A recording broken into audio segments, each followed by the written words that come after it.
Okay, we got a Win small block Chevrolet intake to do a little work on. First, we're going to try to get it clean. Okay, we gave it a couple acid washes, got it relatively clean. Probably two more would have got it to a point where it looked presentable, but it's a lot better than it was. And a lot of guys put a light coat of silver on these, and that works out pretty good. We've got some repair to do. We've got some erosion here. Got a little bit here and goes down into here. I'm going to have to go in there and scarf all that corrosion out of there. And we'll weld this, and I'm going to use splash zone on this. We're going to heat it up with a torch and just kind of warm it up and bake out whatever's in there. And being that this is a non-critical area, if I welded that all up, it'd probably almost be the point where it needs to be milled.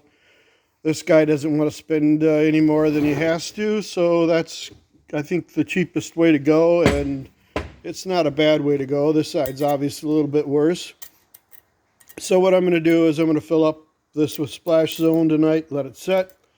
Tomorrow I'll take care of that, and that's just about through. This is a marine application, and it doesn't have bronze, obviously, runners in it.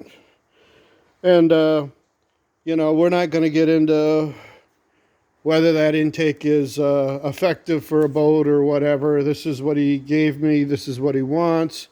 And this is what I'm going to do. And I'm going to fix it. And you're more than welcome to watch the video. Hope you enjoy it. We'll get it going here in a minute. We'll probably get her up to around 200 degrees, 250. She's going to cool down by the time I mix up the putty. If it's around 80 degrees and I put the putty in, that'll be good. So yeah, we're warm enough right there. We're over 200 right there. That's fine.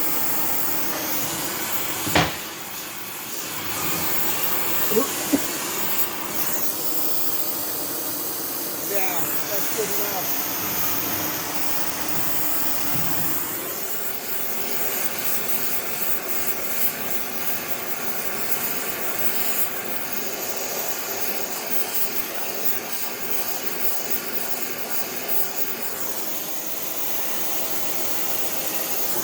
Pretty cool.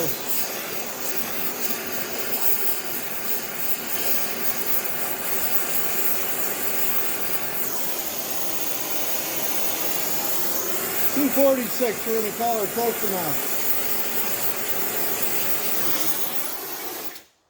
Okay, now we're going to mix up our splash zone. Put it on. I'll get it all mixed up and I'll get you back on here.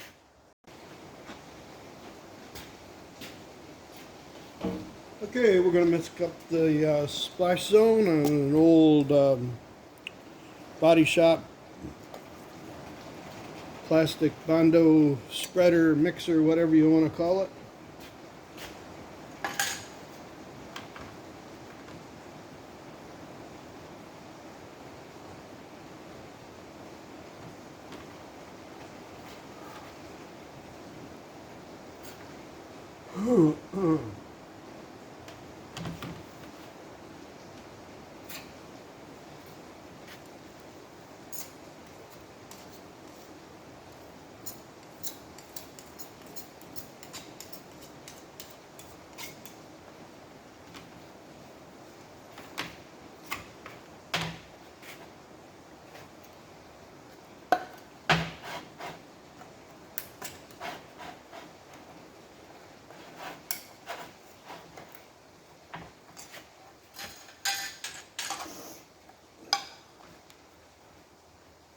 I want to wipe this down a little bit.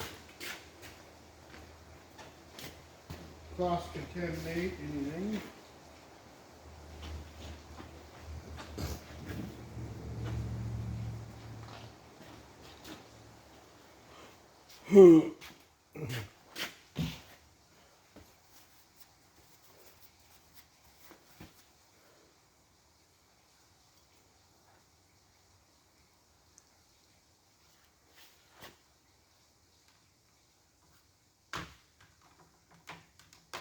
That should look pretty close to being good. I mixed up a little more than I probably need.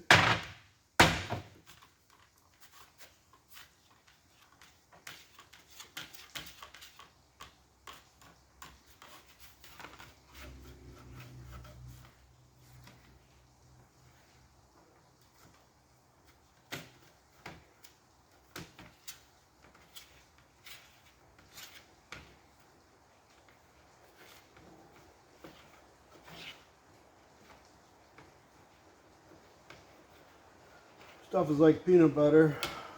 I'm sure it don't taste like it.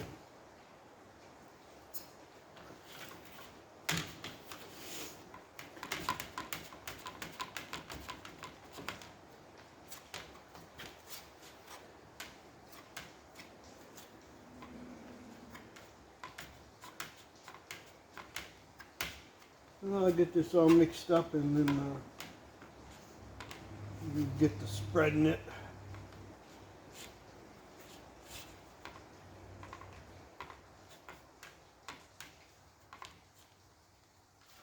Maybe a little thinner wouldn't hurt.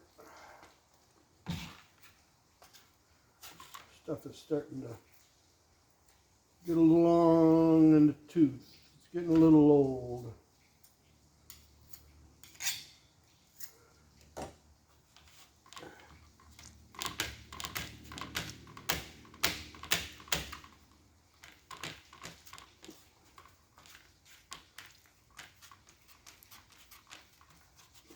That works a little better.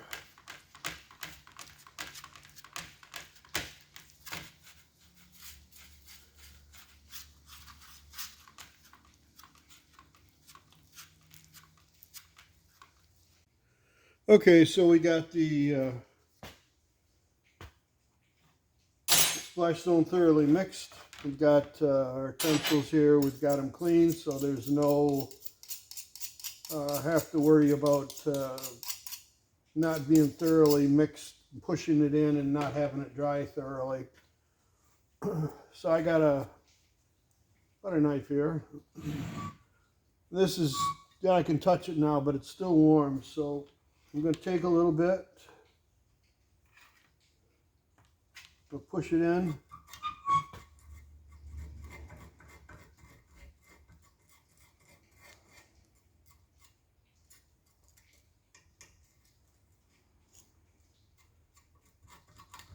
I'm going to really make sure we'll work it in there. Allergies, sorry. Okay, just like peanut butter. Just like peanut butter. I'm going to build it up a little bit high. So we'll have something to sand down. I'm going to longboard this when I'm done.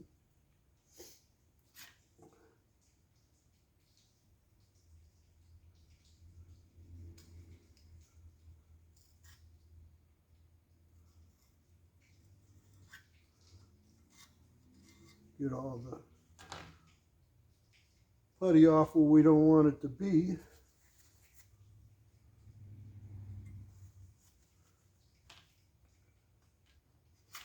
A little more here. And a little bit there that didn't get thoroughly mixed. We'll get it out of there.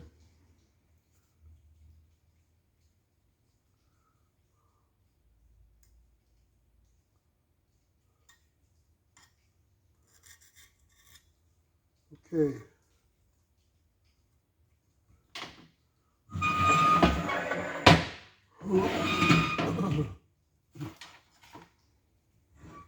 This one's in there pretty good, but them pits will hold the epoxy really well.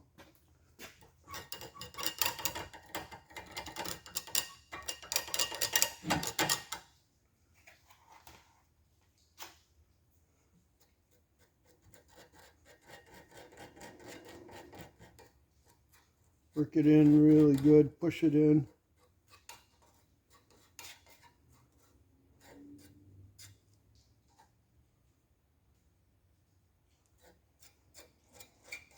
We'll go clean out the holes before it sets up. Yeah, we mixed up more than we needed. That's okay. I'd rather have more than not enough.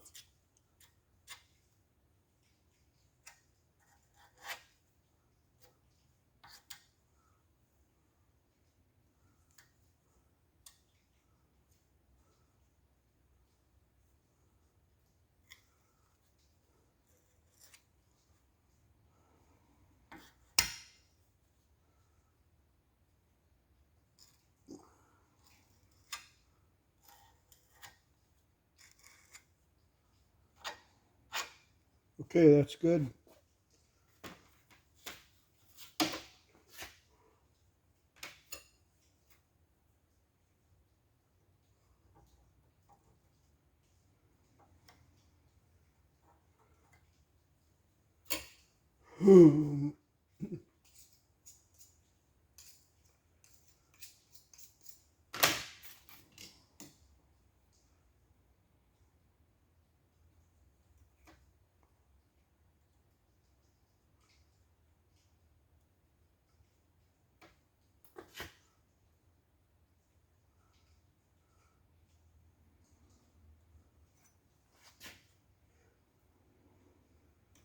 We can hit that hole a little bit with a cartridge roll and clean it back out, but there ain't much in there. Okay, so we'll let that set up, and then we're going to start working on these big pits up. Okay, before this completely sets up, I like to tool it down a little bit. You know, this stuff we usually use it in intake ports, and if you let it set up just to the point where you can just about touch it without your fingers sticking to it, you can tool it with your finger or a machinist ruler, butter knife, steal it from your grandma's house or whatever. So a little bit of water on the finger and a little bit of Dawn dish soap, and mix it up a little bit and put it on your finger like that and just kind of work it around. And I'm going to get it, you know, not 100%, but it'll just be flat. It'll be higher than hell, but we can sand that off. Okay, we'll let that set. We'll do the other side. See how rough it is. We can push some of that in. We'll get you a better look at it. I think you can see it. Yeah, you can. A little bit better. I had to fire the cameraman, so don't bitch at me about it. Okay.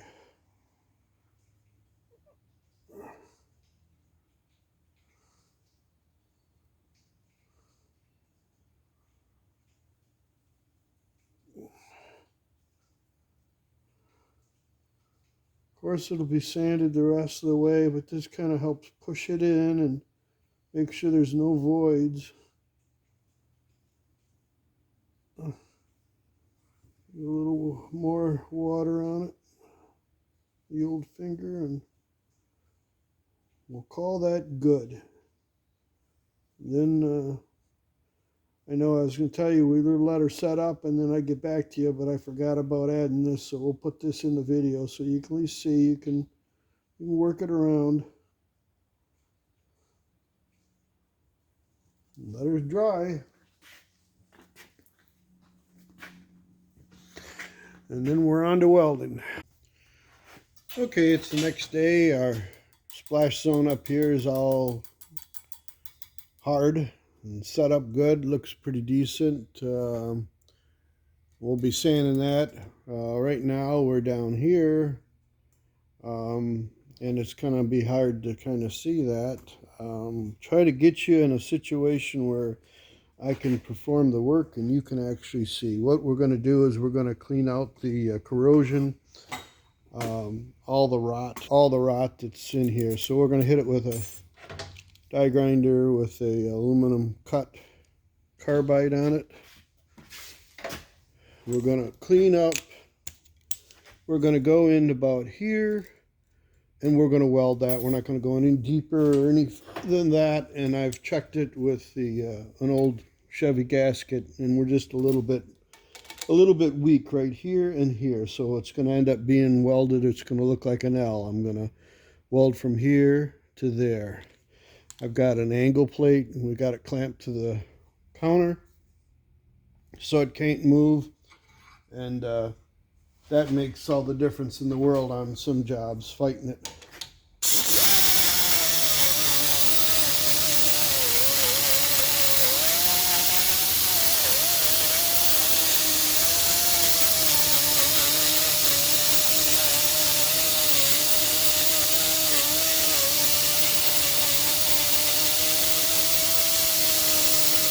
You want to get all that gray, old powdery aluminum that's broke down. You want to get all that clean as you can because it'll weld much better.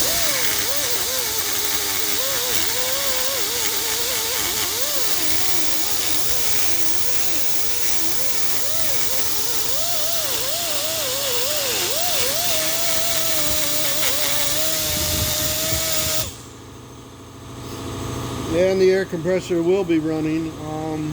So we're going to call that good. I washed it down with acid. Acid helps get some of the oxidization and the corrosion out, but you still got to go in there and remove the pretty much the dead aluminum, so to speak. So we're going to hit it with a wire wheel, and then I'm going to put some acid on it, let it set, and then I'm going to fire up the welder.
Corrosion can be fun even at the best situation.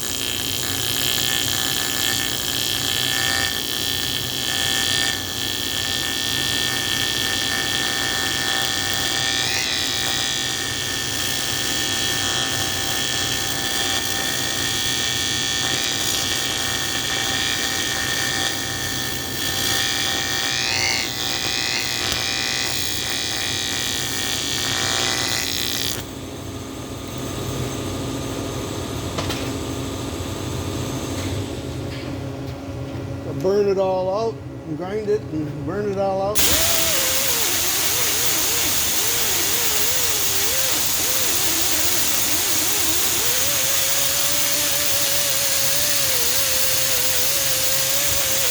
Whatever floats to the top, you grind it out and then burn it so it floats up, and grind some more, and you're lucky you'll get where you want to be at the end of the day.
corroded aluminum's like a sponge. It fills up with junk and corrosion, and you just got to float it up.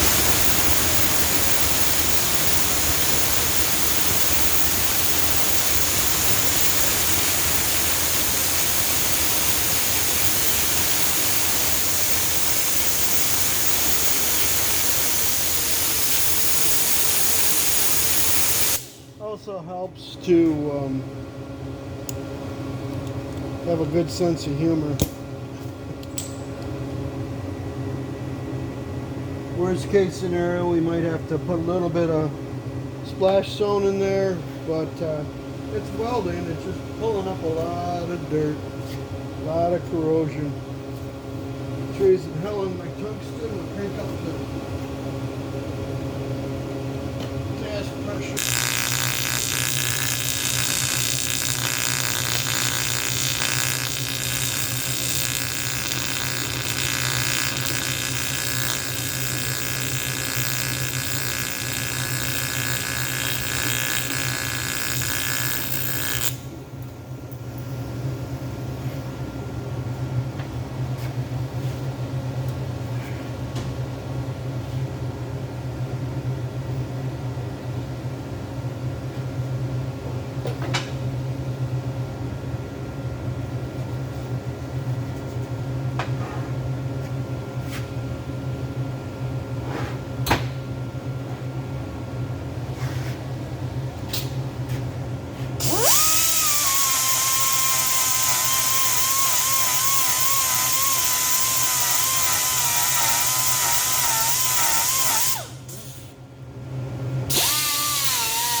Okay, we got this side pretty much where I wanted it to be.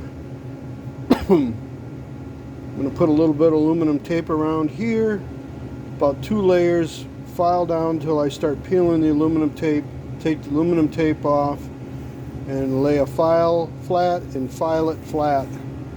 We started filing on the splash zone. It's nice and dense, sanding good.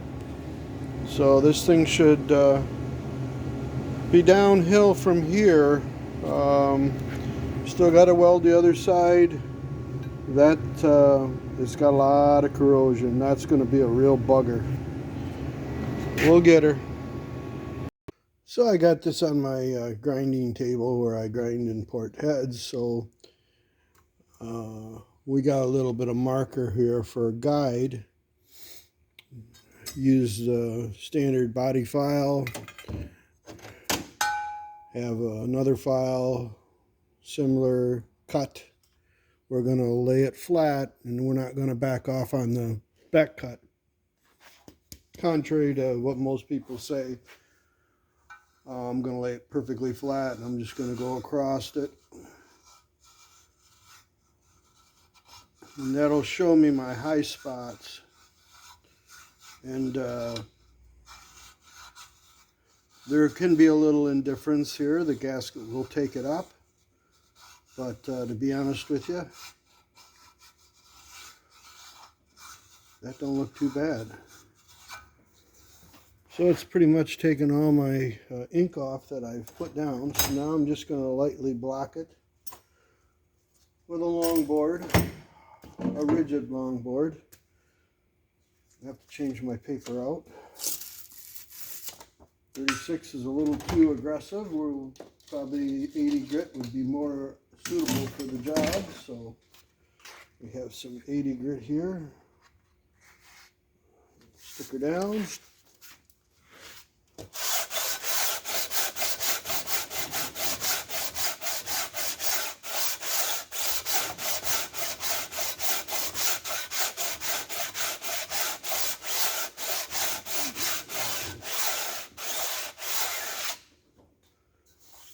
So we're going to call that good. This side is done.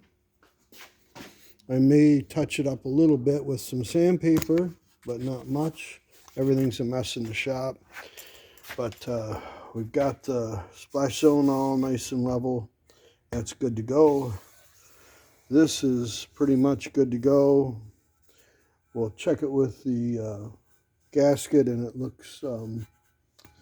looks good, but let's check it again and show you. According to my gasket where I welded it, we have extra here, and that's all that really matters.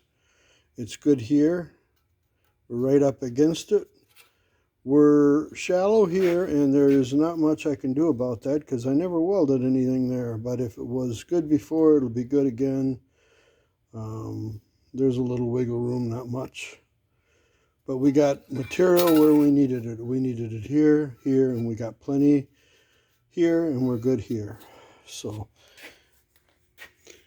we'll get to the other side. Okay, the intake is pretty much done. I've got a couple of little spots I put some splash zone on, just waiting for them to dry. But essentially, it's pretty much set to go. Now, this is a little rotted in here, but this is for a thermostat, and it still will seat in there, and the actual surface is good. It's you know, it looks presentable. I did put a little light coat of aluminum on here, paint, and I do that on all my natural intakes when I build an engine here. And the reason I do that, well, on this one is I didn't want to put any more acid on it. I scrubbed that thing like 3 times. With this, I didn't want to get it wet because I have splash zone on it. I'm done. As soon as the splash zone is dry enough to sand, it's out of here. So that's why I do it on these. Now, I do it on the brand new intakes is because a lot of times I don't use a gasket on here. I use silicone. And between the silicone and the ARP lube, when I'm building them, sometimes it gets on your fingers. If you touch the casting raw with silicone on your fingers or ARP lube, you'll play hell to get it out of there. And if you try to scrub it with a brush, you're going to make a mark. So I put a real light coat on them. This has got a real light coat. You still can see staining, but it's light enough of a coat that if you do get anything on the intake, usually you can wipe it off. I didn't get carried away with it, but I'll flip it up and we'll take a peek at it. Okay, I had a couple little tiny pits here. I didn't like them. I could have left it go, but I puttied them back up. I went in here and I welded as far as I could, and then I used a splash zone and smoothed it out with my finger to seal it. I did both of them. And that's kind of it. You know, we're going to sand it one more time lightly. And she's good to go. Yep. Thank you for watching my videos.